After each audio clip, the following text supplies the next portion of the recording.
Alright, what's up all you magic nerds out there? Let's get going. Get another magic video. Wow, woo, yippee! Also, if you're watching this on the day of, hopefully I get this out the day of, this is a deal in the store. Gold for gems. That's just big stonks right there. But that's only if you're watching this the day of, which is December 2nd, Thursday.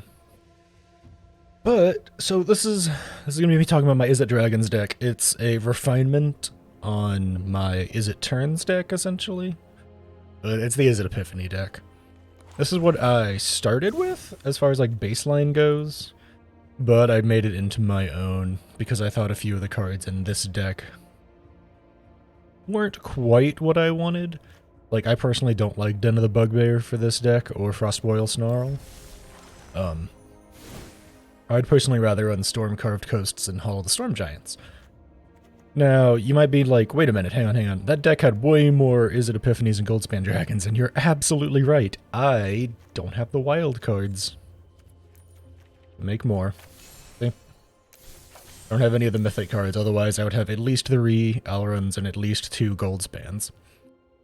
But that aside, let's talk about what my Izzet Dragons deck is, and how I think it's a refinement on my Izzet Epiphany deck that I talked about in a previous video. It's a bit more aggro. I think it's a little bit lower cost as a whole. But it has a lot more creatures in it. And you might be like, that's weird. Isn't this a blue-red deck? How is it aggro? How does it have more creatures in it? Well, first of all, obviously Goldspan, which works great in this deck. Manaform Hellkite's still in here, because Manaform Hellkite is just a great card for any blue-red deck because of just free damage if your opponent doesn't have blocking for flyers. Smoldering Egg, because you're going to be playing more than enough spells to get this thing upgraded, and until then, it's just a solid 0-4 blocker. Wandering Mind is in here, and I feel like this is probably a bit of a flex card if you have other cards you'd rather run in its place, such as... I can't remember the name, so I'm typing learn, I apologize. Such as Divide by Zero would be another great card in here. Instead of having some Wandering Minds. But Wandering Minds is, in my opinion, a pretty good card. It really makes you spike a little bit on turn 3 because it prevents you from taking damage and will allow you to draw something like one of your Dragon's Fires, maybe a Light Up the Night, a Glimpse the Cosmos, something to get you rolling better. As for the star of this deck, and the thing on the cover of it, the Galazeth Prismari, and what really makes this deck shine, and what a lot of Izzet Dragons decks are going to use to shine. So if you're playing into Izzet Dragons and someone puts out a Galazeth, get that thing off field is what I'm saying. The basic idea is that all of your treasures go from being just consumable mana sources to tappables, which is absolutely nuts in a deck that includes cards like Goldspan and Unexpected Windfall, which are treasure-producing items. Now, it doesn't synergize perfectly with Goldspan, mind you. Goldspan, it is only sacrificing to add 2 mana of any color, whereas Galazeth is only tapping to add 1 mana for spells and sorceries. However, it does get you more treasure out on field, so if one or the other gets knocked out, you still have all those treasures just sitting around ready to be used. I've had plenty of games where I hit my 4-land spike, got my Galazeth Prismari out, and I don't think I played a land for another like 3 or 4 turns, because I would play stuff like Unexpected Windfall, get out my Goldspan Dragon, and just get more treasure on field with stuff like Prismari Command even. Just get more and more treasure on field. So I have like a pile of 9 tappable treasure tokens in like 4 lands, but I essentially have 13 mana to play with for spells and sorceries, which is where expensive cards like Izzet Epiphany come into play, where stuff like Shatterskull Smashing can shine, Light Up the Night, while a really great 0-cost 1 point of damage can also scale incredibly high. The flashback isn't super useful. I'm pretty sure that it's, yeah, so because these are Ember counters, not loyalty tokens, so the flashback from Light Up the Night doesn't work great, but it's a great early burn spell. And it's what makes this deck a bit more aggro. Light Up the Night, Fading Hope, Dragon's Fire, Jawari Disruption all take care of you early. Pair that in with Prismari Command and Shatterskull Smashing, you just get good damage out on the field. And then you have your turns play for when you get to really late game and you have tons of mana to spend. Alchemist Gambit to either just give you a turn to try and win, or a 7 cost to keep you rolling, to maybe pull another Alrund's Epiphany. And on top of that, you still have Hall of the Storm Giants in here, which can become just a 7/7 with Ward 3, causing people to essentially crap themselves. I've had plenty of games where it's been won off the fact that they're running a similar style deck, a similar blue-red deck.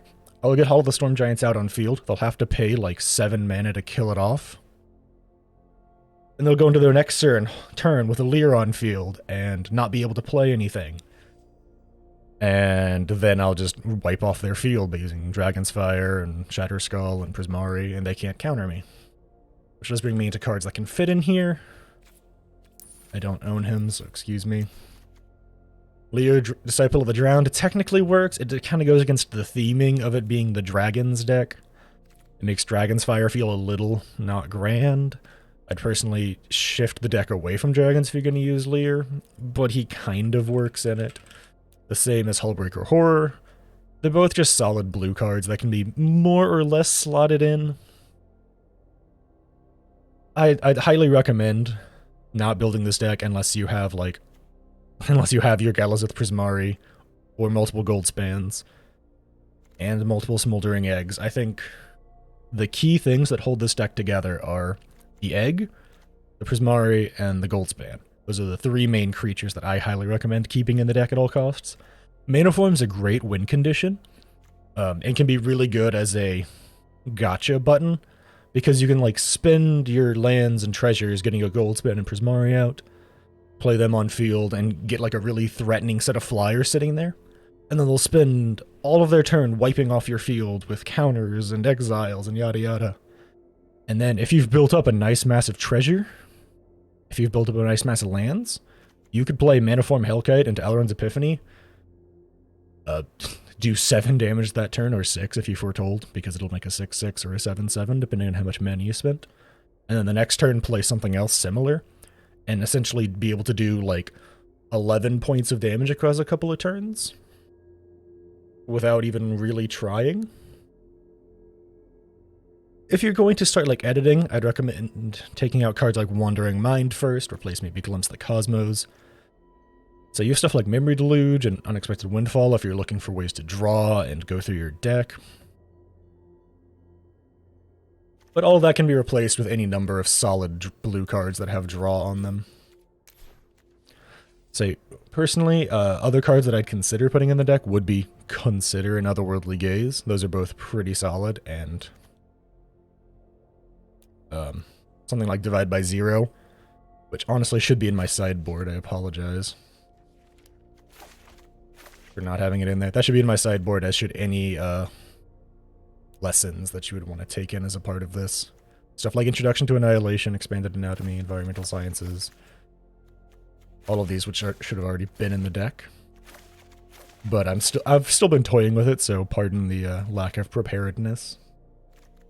All those lessons can get in there. Any other ways to learn that you have access to personally, that you like inside of blue decks, can be thrown in there. I think there's a few cards that are counters that have learn attached to them that I can't remember the names of right now, so please excuse me as I look for them. So stuff like Pop Quiz could be usable. Little weird. You find the villain's lair? Pardon me, I occasionally have trouble talking. Stuff like, you know, Find the Villain's Lair could actually be a good fit, even though it doesn't have a learn on it. Just for counter spells.